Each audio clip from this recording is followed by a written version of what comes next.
Greetings, salutations, respect, and love. I am Scott from the Fire Note, and today in the Prog Corner, we are going to be taking a look at another archival year, this time 2019. So why are we doing this on the channel today? Well, two reasons. First of all, I did 2020 a couple days ago, and the response was pretty good on that, so I figure why not? And two, we didn't have a YouTube channel all the way back in those pre-COVID days, so I figured why not do one more? And we're gonna start with number 25 as we go down through the top 25 prog albums of 2019. At number 25, we had Devin Townsend, Empath.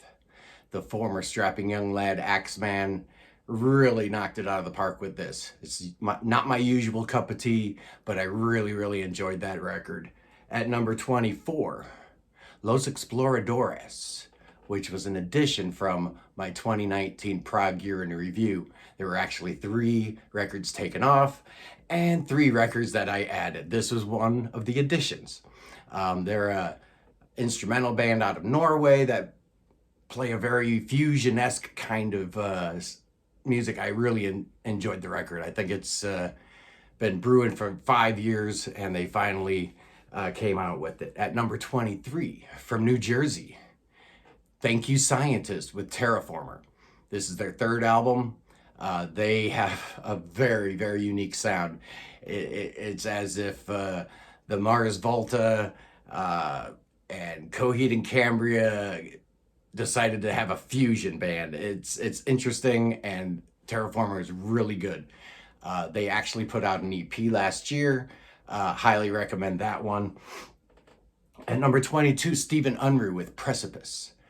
He's probably best known for his work with Samurai of Prague or his own band Resistor, which their recent album, 5th Season, was one of my honorable mentions for 2021.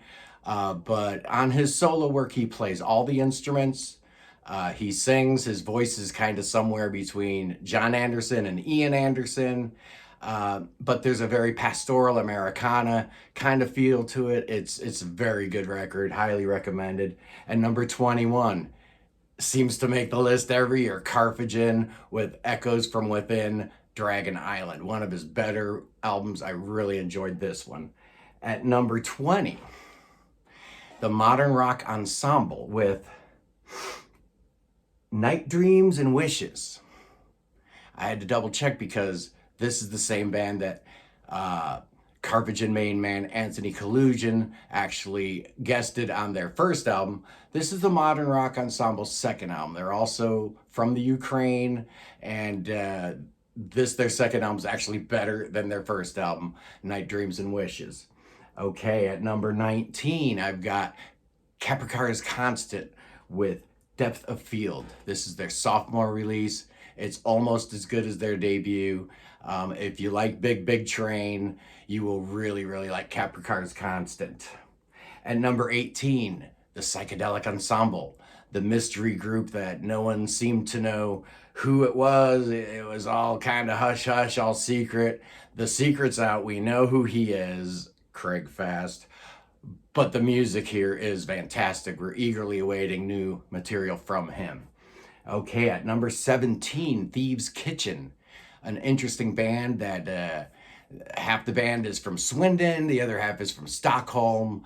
The Swedish connection is tied into Anglagard, as the keyboard player is a member of the band, but they've got other Anglagard connections with Johan Brand plays bass.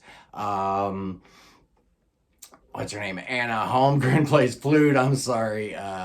It's just a really great record. It's quite fusiony. There's a little Anglagard feel to it, but if you like Yes, if you like Genesis, Thieves Kitchen is also in that wheelhouse. It's really great stuff. At number 16, Opeth, and their most recent album, Cauda Venenum. This record was available in both English and Swedish versions.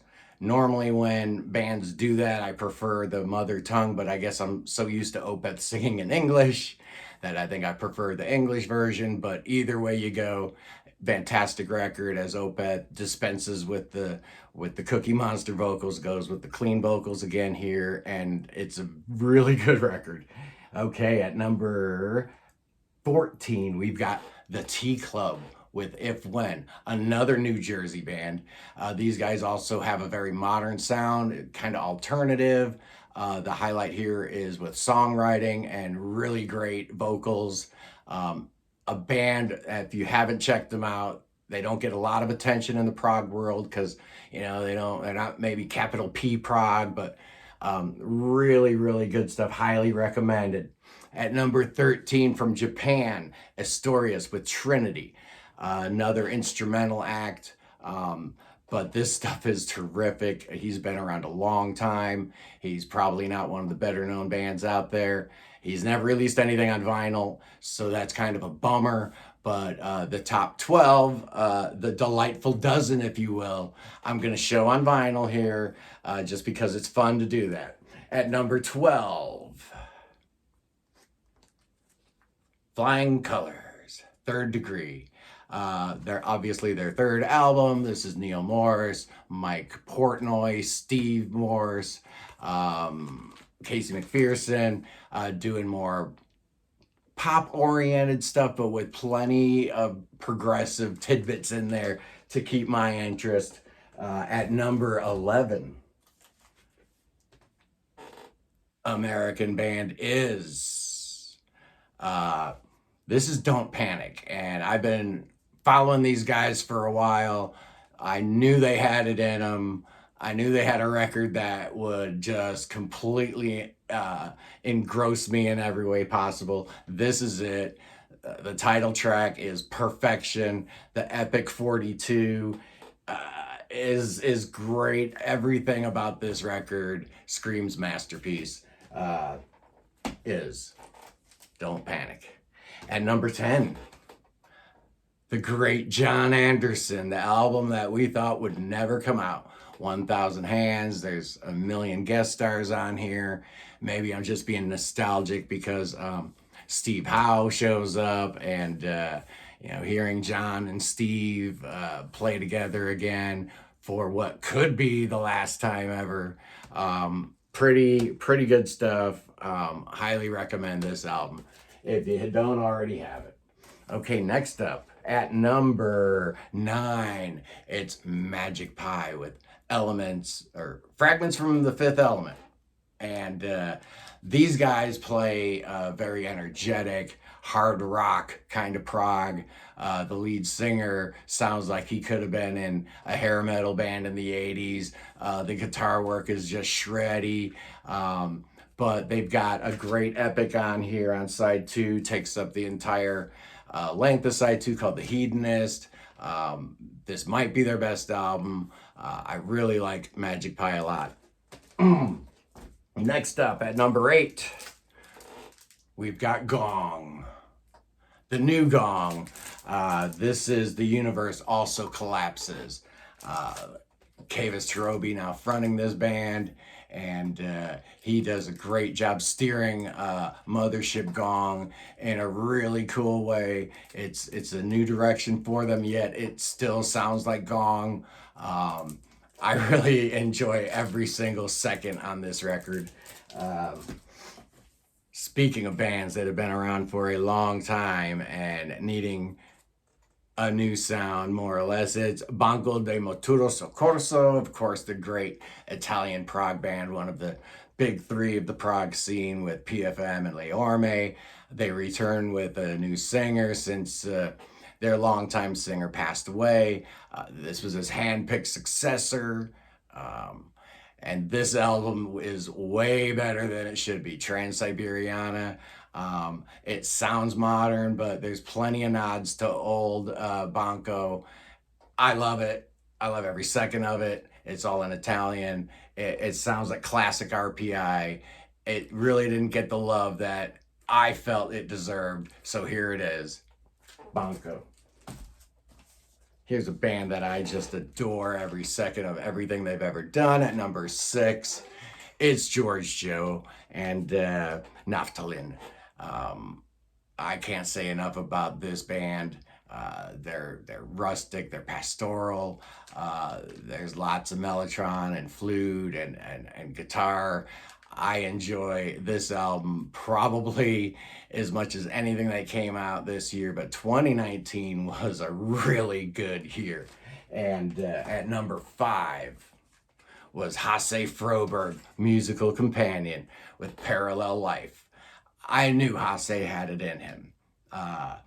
Every album that he's put out, apart from the Flower Kings in this solo project, has been a little bit better and a little bit better until he came up with this. Now, there's a new record that came out at the end of 2021. We Are the Truth. I actually think I prefer Parallel Life. Side 1 is a sweet. I'm a sucker for that kind of stuff. But side 2 has got some really great shorter tracks.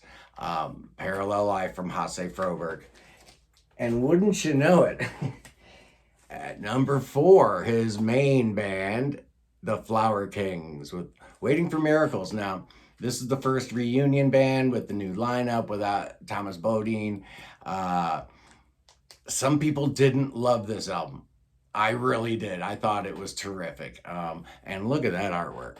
Kevin Sloan, Colorado-based artist, really did a great job capturing the mood of America in 2019. And Roy Nostal clearly understood the symbolism going on here and used it for this album. And I really enjoyed it a lot. But there were 3 that I enjoyed more. At number 3, the debut album from Pattern Seeking Animals.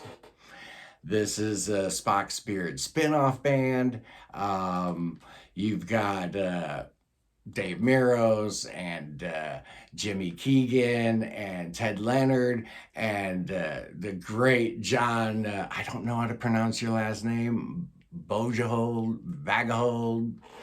songwriter extraordinaire who's been working with Spock's Beard ever since Neal Morse left the band. He's written some of their best and most memorable material in that time frame. Finally gets to do his own stuff on a whole album.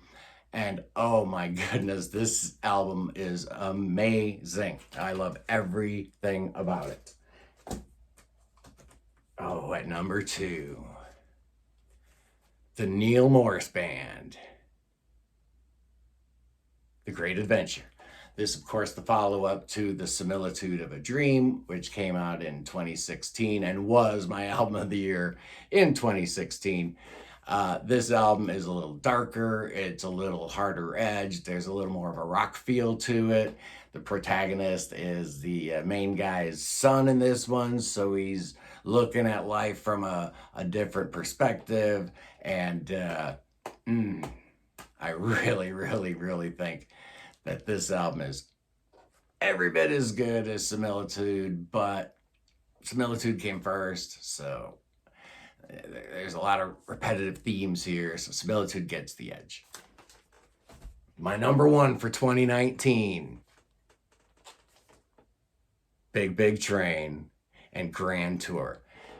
This was the last album with Dave Gregory still in the band. Obviously, David Longdon no longer with us. I pay tribute to him and by honoring this record as his masterpiece. I know a lot of people like English Electric, or they like Folklore, or they like Underfall Yard, Common Ground even, but to me, this is the best thing Big Train has ever done. They broke free of the confines of pastoral Britain and explored the continental Europe, and then ultimately the entire universe, the whole world. And then they came back to Earth and wrapped it all up with this beauty right here. Big Train Grand Tour, my number 1 album of 2019. Anyway, that's my wrap up of the Prog Year in Review from the Fire Note in 2019. I hope you enjoyed that. Thank you for watching. Please subscribe to my channel. please, it would help me out a lot. Like, subscribe, the usual stuff that you're supposed to do. Anyway, I am Scott from the Fire Note. We're hanging out here in the Prog Corner. Thanks for watching, and I will see you guys soon.